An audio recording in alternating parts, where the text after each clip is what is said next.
Snorlax. The Old Man of Wandering Mountain. You guys want to see the picture? Oh, Elliot? noise.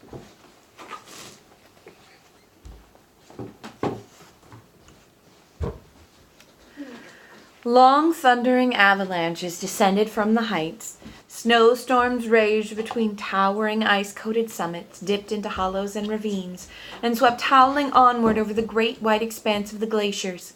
Such weather was not at all unusual for this part of the country, for the Mountain of Destiny, that was its name, was the highest in all of Fantastica, and its peaks literally jutted into the heights of heaven.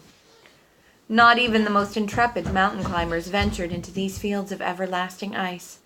It had been so very, very long since anyone had succeeded in climbing this mountain that the feat had been forgotten.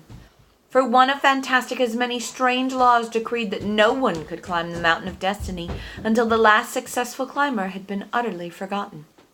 Thus anyone who managed to climb it would always be the first. No living creature could survive in that icy waste, except for a handful of gigantic ice glumps, who could barely be called living creatures, for they moved so slowly that they needed years for a single step and whole centuries for a short walk.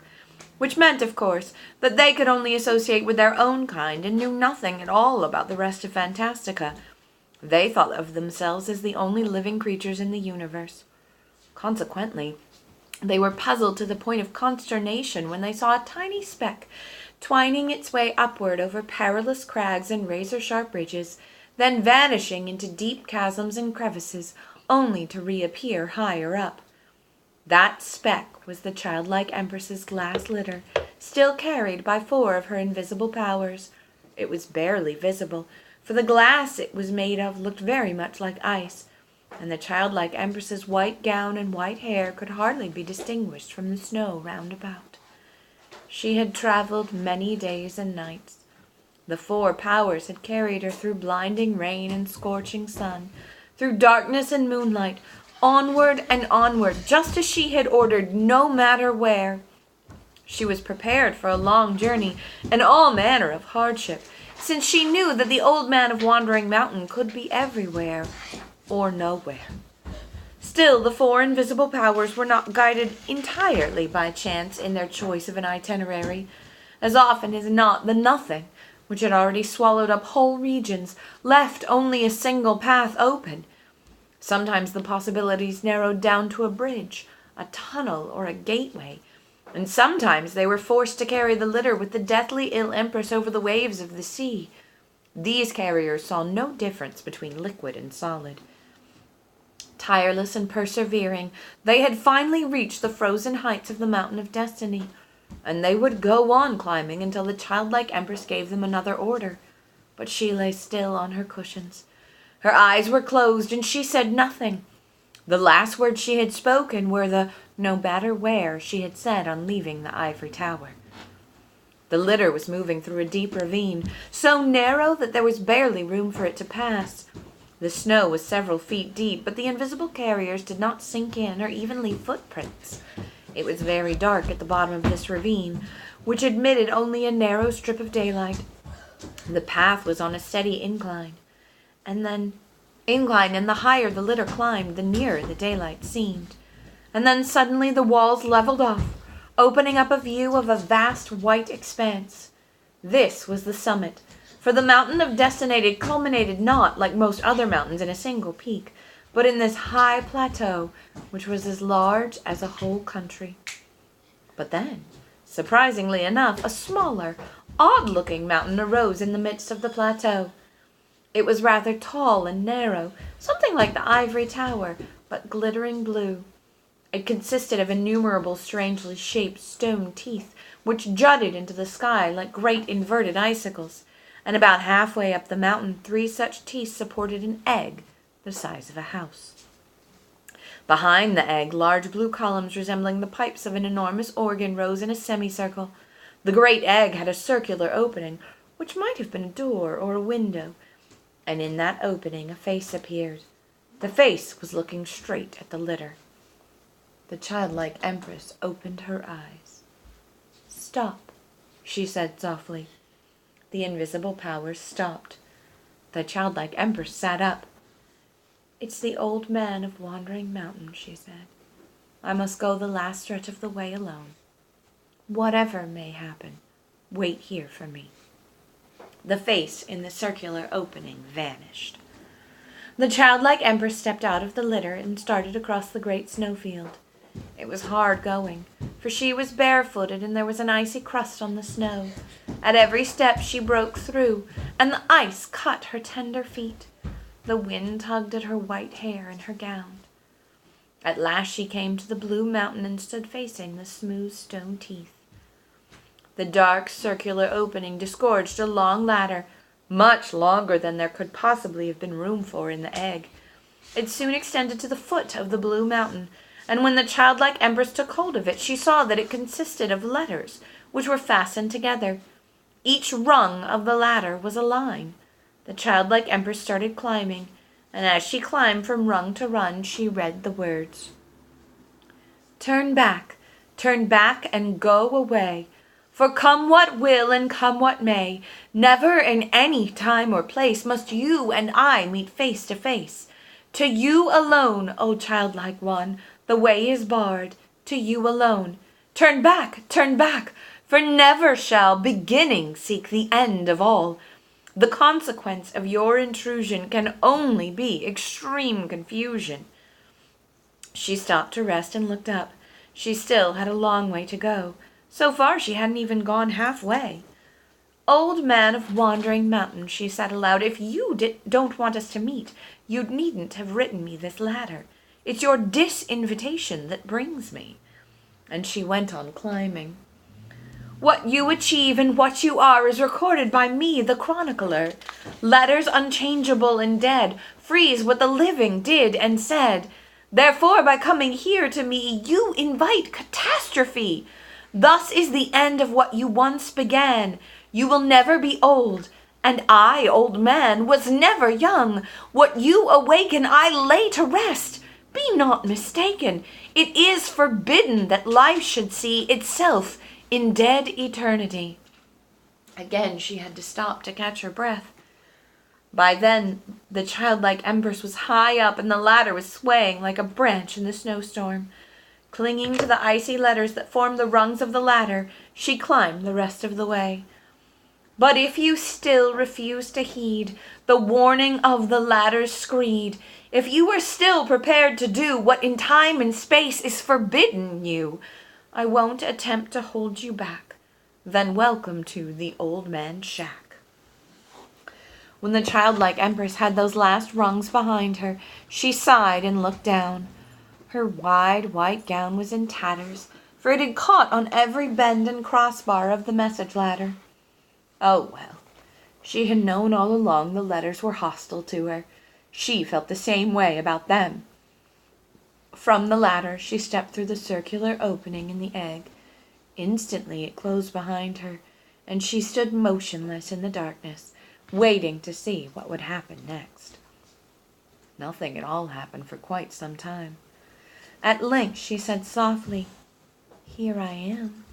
Her voice echoed as in a large empty room. Or was it another, much deeper voice that had answered her in the same words? Little by little she made out a faint reddish glow in the darkness. It came from an open book, which hovered in mid-air at the center of the egg-shaped room. It was tilted in such a way that she could see the binding, which was of copper-colored silk, and on the binding, as on the gem which the childlike empress wore round her neck, she saw an oval formed by two snakes biting each other's tails. Inside this oval was printed the title, The Never-Ending Story. Bastian's thoughts were in a whirl. This was the very same book that he was reading. He looked again. Yes, no doubt about it. It was the book he had in his hand. How could this book exist inside itself? The childlike empress... Bookception. The childlike empress had come closer. On the other side of the hovering book, she now saw a man's face. It was bathed in a bluish light. The light came from the print of the book, which was bluish-green. The man's face was as deeply furrowed as if it had been carved in the bark of an ancient tree. His beard was long and white, and his eyes were so deep in their sockets that she could not see them. He was wearing a dark monk's robe with a hood, and in his hand he was holding a stylus with which he was writing in the book. He did not look up. The childlike empress stood watching him in silence. He was not really writing. His stylus glided slowly over the empty page, and the letters and words appeared as though of their own accord. The childlike empress read what was being written, and it was exactly what was happening at that same moment. The childlike empress read what was being written. "You write down everything that happens," she said. "Everything that I write down happens," was the answer, spoken in the deep, dark voice that had come to her like an echo of her own voice. Strange to say, the old man of Wandering Mountain had not opened his mouth. He had written her words and his, and she had heard them as though merely remembering that he had just spoken. "Are you and I and all Fantastica?" she asked. "Are we all recorded in this book?" He wrote, and at the same time she heard his answer. "No, you've got it wrong. This book is all Fantastica, and you and I." "But where is this book?" And he wrote the answer, "In the book." "Then it's all a reflection of a reflection?" she asked. He wrote, and she heard him say, "What does one see in a mirror reflected in a mirror? Do you know that, golden-eyed commander of wishes?" The childlike empress said nothing for a while, and the old man wrote that she said nothing. Then she said softly, "I need your help." "I knew it," he said and wrote. "Yes," she said, "I suppose you would. You are Fantastica's memory. You know everything that has happened up to this moment. But couldn't you leaf ahead in your book and see what's going to happen?" "Empty pages," was the answer. "I can only look back at what has happened. I was able to read it while I was writing it, and I know it because I have read it, and I wrote it because it happened. The never-ending story writes itself by my hand."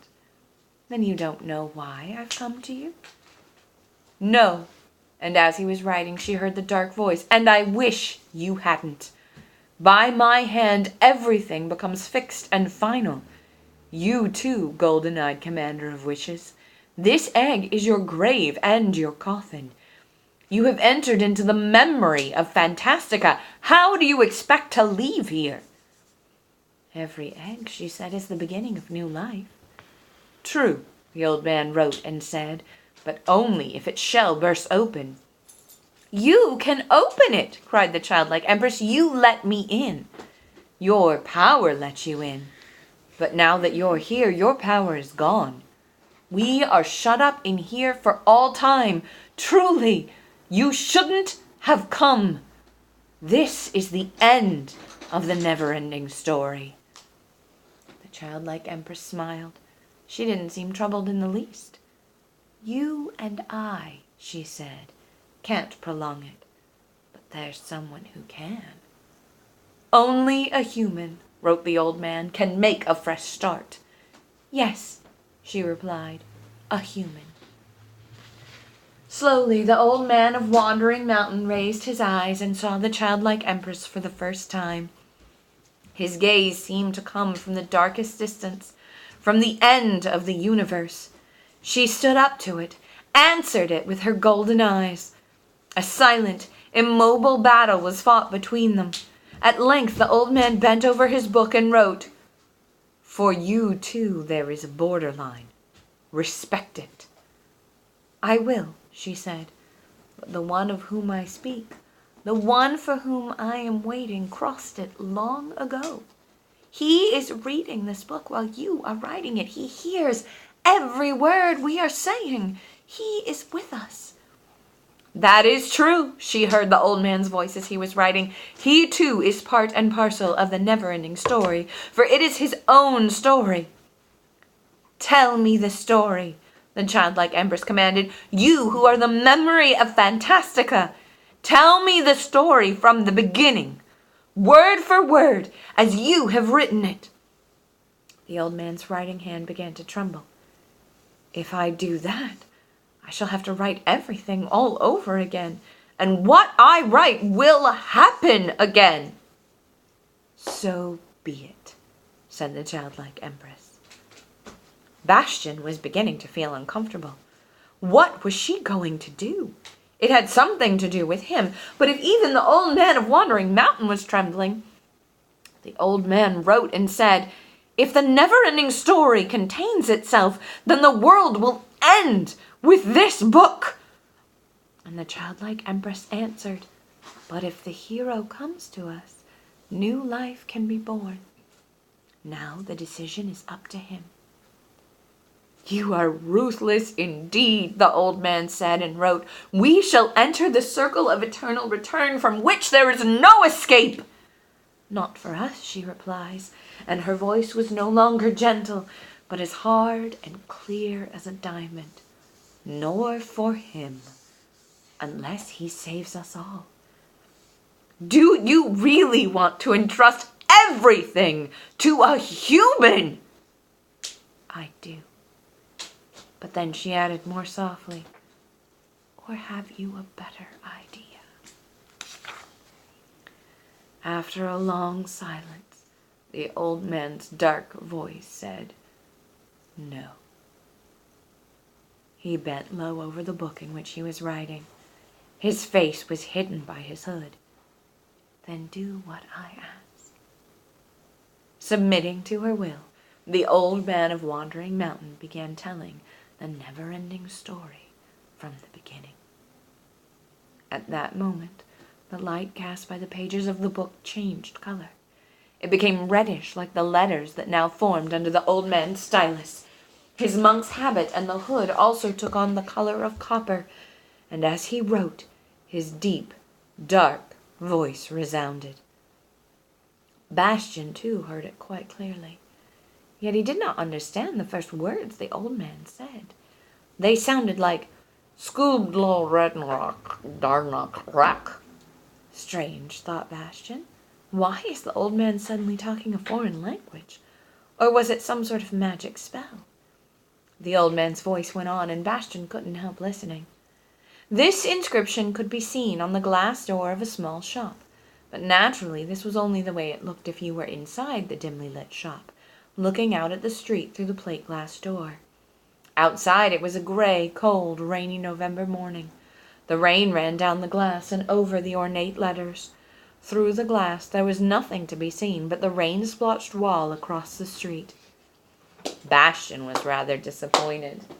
"I don't know that story," he thought. "That's not in the book I've been reading."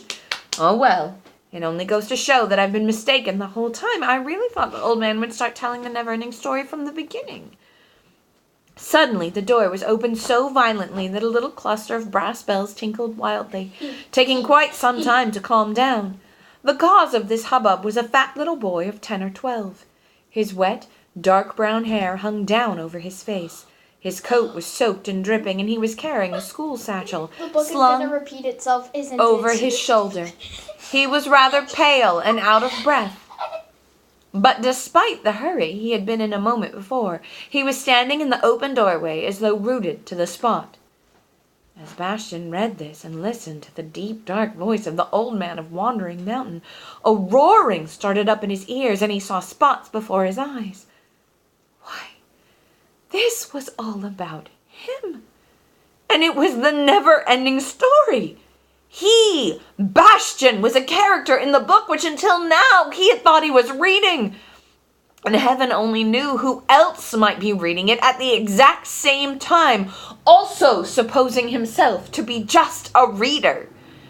And now Bastian was afraid.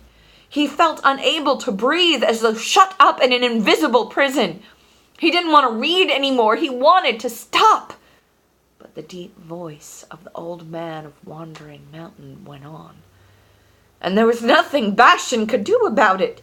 He held his hands over his ears, but it was no use because the voice came from inside him. He tried desperately to tell himself, though he knew it wasn't true, that the resemblance to his own story was some crazy accident. But the deep, dark voice went on, and ever so clearly he heard it saying, Where are your manners? If you had any, you'd have introduced yourself." "My name is Bastian," said the boy. "Bastian Balthazar Bucks." In that moment, Bastian made a profound discovery.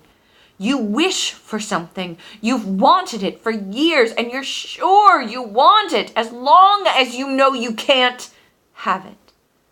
But if all at once it looks as though your wish might come true, you suddenly find yourself wishing you had never wished for any such thing. That is exactly how it was with Bastian. And now that he was in danger of getting his wish, he would have liked best to run away. But since you can't run away unless you have some idea where you're at, Bastian did something perfectly absurd. He turned over on his back like a beetle and played dead. He made himself as small as possible and pretended he wasn't there. The old man of Wandering Mountain went on telling and writing the story of how Bastian had stolen the book, and how he had fled to the schoolhouse attic and begun to read. And then Atreyu's quest began all over again. He spoke with Morla the Aged One, and found Falkor in Ygrimul's net beside the deep chasm, and heard Bastian's cry of fear. Once again he was cured by old Urgel and lectured by Angiwook. He passed through the 3 magic gates, entered into Bastian's image, and spoke with Uyalala. And then came the Wind Giant and Spook City in Gmork, followed by Atreyu's rescue and the flight to the Ivory Tower. And in between, everything that Bastian had done. How he had lit the candles, how he had seen the childlike empress, and how she had waited for him in vain. Once again she started on her way to find the old man of Wandering Mountain. Once again she climbed the ladder of letters and entered the egg. Once again the conversation between her and the old man was related word for word. And once again the old man of Wandering Mountain began to write and tell the never-ending story. At that point the story began all over again, unchanged and unchangeable, and ended once again with the meeting between the childlike empress and the old man of Wandering Mountain, who began once again to write and tell the never-ending story. And so it would go on, forever and ever, for any change in the sequence of events was unthinkable. Only he, Bastian, could do anything about it, and he would have to do something, or else he too would be included in the circle. It seemed to him that this story had been repeated 1,000 times, as though there were no before and after, and everything had happened at once.